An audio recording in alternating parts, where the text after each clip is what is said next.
안녕하세요. 서양 철학사에서 아마 가장 중요하고 또 가장 어렵다고 소문난 책이죠. 임마누엘 칸트의 순수 이성 비판을 한번 제대로 파헤쳐 보겠습니다. 이 책 한 권이 우리가 발딛고 있는 이 현실을 어떻게 통째로 뒤바꿔 놓았는지 지금부터 저와 함께 떠나보시죠. 자, 시작부터 좀 이상한 질문 한번 던져볼게요. 우리가 세상을 있는 그대로 보는 게 아니라 사실은 세상이 나라는 사람에게 맞춰지고 있다면 어떨까요? 이게 무슨 뚱딴지 같은 소리냐고요? 바로 이 도발적인 생각이야말로 칸트 철학의 심장이고 오늘 우리가 탐험할 거대한 생각의 출발점입니다. 이 질문이 왜 나왔는지 제대로 이해하려면 시간을 거슬러 올라가야 합니다. 칸트가 살았던 18세기 철학계는요, 말 그대로 거대한 전쟁터였어요. 대체 인간의 지식은 어디서 오는가? 이 문제를 두고 수백 년 동안 치열하게 싸우고 있었거든요. 전장은 크게 두 팀으로 나뉘어 있었습니다. 한쪽은 이성이 전부라고 믿는 이성팀, 그러니까 합리주의자들이고요. 다른 한쪽은 경험만이 진짜라고 외치는 경험팀, 경험주의자들이었죠. 이 두 팀은 정말 한치의 양보도 없이 팽팽하게 맞서고 있었어요. 이성팀의 대표 순수들은 바로 데카르트나 라이프니츠 같은 철학자들이었습니다. 이 사람들은 우리가 가만히 앉아서 생각만 깊게 해도, 즉 순수한 이성만으로도 세상의 근본적인 진리를 알 수 있다고 믿었어요. 모든 답은 우리 머릿속에 있다는 거죠. 그 반대편에는 데이비드 휴me 같은 철학자를 중심으로 한 경험팀이 있었죠. 이들의 주장은 아주 간단명료합니다.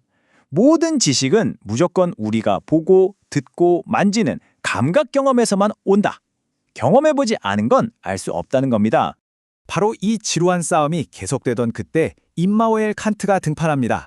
그런데 칸트는 이둘 중 어느 한쪽 편을 들지 않아요. 대신에 아니 여러분, 싸울 게 아니라 이 게임의 규칙 자체를 바꿔야 합니다 라고 외치면서 아예 판을 통째로 뒤엎어버리죠. 칸트는 한쪽을 고르는 대신 우리가 지식에 대해 생각하는 방식 자체를 180도 바꾸자고 제안합니다. 이게 바로 철학사에서 너무나도 유명한 코페르니쿠스적 전환이라고 불리는 아이디어입니다. 이 문장이 모든 걸 설명해 줍니다. 옛날에 코페르니쿠스가 지구가 우주의 중심이 아니라 태양이 중심이라고 해서 세상을 발칵 뒤집어 놨잖아요. 칸트가 바로 그걸 한 겁니다. 지식의 중심이 저 바깥 세상, 즉 대상이 아니라 우리 자신, 우리의 인식이라고 선언해버린 거죠. 정말 엄청난 생각의 전환 아니겠어요? 그전까지 사람들은 너무나 당연하게 생각했어요. 우리 마음은 그냥 텅 빈 칠판 같은 거고 바깥 세상에서 일어나는 일들이 그대로 와서 찍히는 거라고요. 그냥 수동적으로 정보를 받아들이기만 한다는 거죠. 그런데 칸트는 정반대 이야기를 합니다. 아니다. 우리 정신은 텅 빈 칠판이 아니라 세상을 만들어내는 공장이다. 즉 우리가 경험하는 세상은 사실 우리 마음속에 이미 깔려있는 규칙에 따라 능동적으로 구성되고 조립된다는 겁니다. 세상이 우리 정신의 틀에 맞춰지는 거죠. 바로 이게 혁명의 핵심이에요. 자, 그럼 대체 우리 정신이 어떻게 현실을 만들어낸다는 걸까요? 이걸 이해하기 쉽게 요즘 시대에 맞춰서 컴퓨터의 운영체제, 그러니까 윈도우나 맥 OS에 한번 비유해 볼게요. 여기서 아주 중요한 개념이 나옵니다. 바로 선험적 지식인데요. 말이 좀 어렵죠? 쉽게 말해 경험 이전에 이미 우리에게 갖춰져 있는 것이라는 뜻입니다. 마치 우리가 컴퓨터를 사면 윈도우가 이미 깔려 있는 것처럼 우리 정신에도 세상을 인식하기 위한 기본 소프트웨어가 미리 설치되어 있다는 거죠. 칸트에 따르면 이 기본 소프트웨어에는 몇 가지 핵심 프로그램이 있어요. 바로 공간과 시간이라는 기본 틀, 그리고 인과관계처럼 세상을 이해하는 12가지의 기본 규칙, 즉 범주입니다. 예를 들어서 우리가 공을 치면 창문이 깨지는 걸 보고 원인과 결과라고 생각하잖아요? 그건 세상 자체의 원인과 결과가 있어서가 아니라 우리 정신이라는 운영체제가 인과관계라는 프로그램을 통해 세상을 그렇게 보도록 만들기 때문이라는 거예요. 여기서 오해하면 안 되는 게 칸트가 경험을 무시한 건 절대 아닙니다. 오히려 감각을 통해 들어오는 수많은 데이터들은 원재료와 같아요. 그럼 우리 정신의 운영체제는 이 뒤죽박죽인 원재료들을 받아서 공간과 시간이라는 틀에 집어넣고 범주라는 도구로 착착 조립해서 우리가 경험하는 세계라는 멋진 완성품을 만들어내는 거죠. 자, 그렇다면 칸트가 제시한 이 새로운 현실 모델이 대체 어떤 결과를 가져왔을까요? 그리고 이게 왜 지금까지도 이렇게 중요하게 다뤄지는 걸까요? 그 영향력은 정말 어마어마했습니다. 칸트 철학의 또 다른 핵심이 바로 이럽니다. 그는 우리가 경험하는 세계, 즉 현상의 세계와 우리 인식 너머에 있는 진짜 세상, 즉 물자체의 세계를 딱 잘라 구분했어요. 우리가 파란색 안경을 쓰고 세상을 본다고 생각해 보세요. 우리는 모든 걸 파랗게 경험하겠죠? 그게 바로 현상입니다.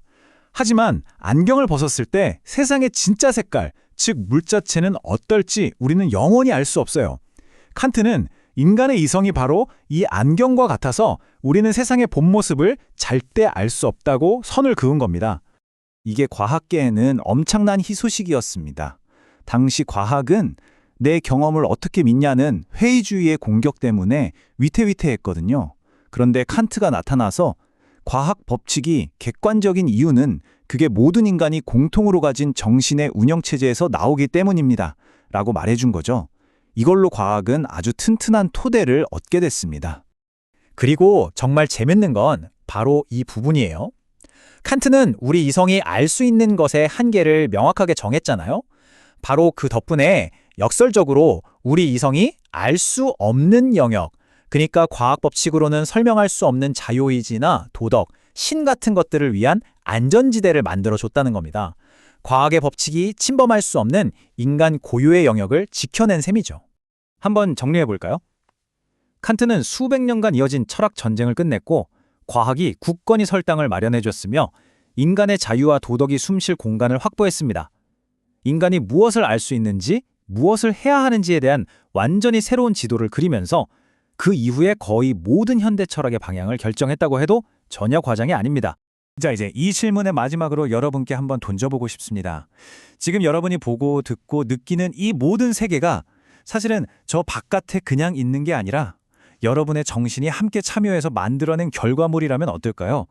이 생각이 세상을 보는 여러분의 관점을 또 여러분의 하루를 어떻게 바꿀 수 있을지 한 번쯤 생각해 보는 건 어떨까요?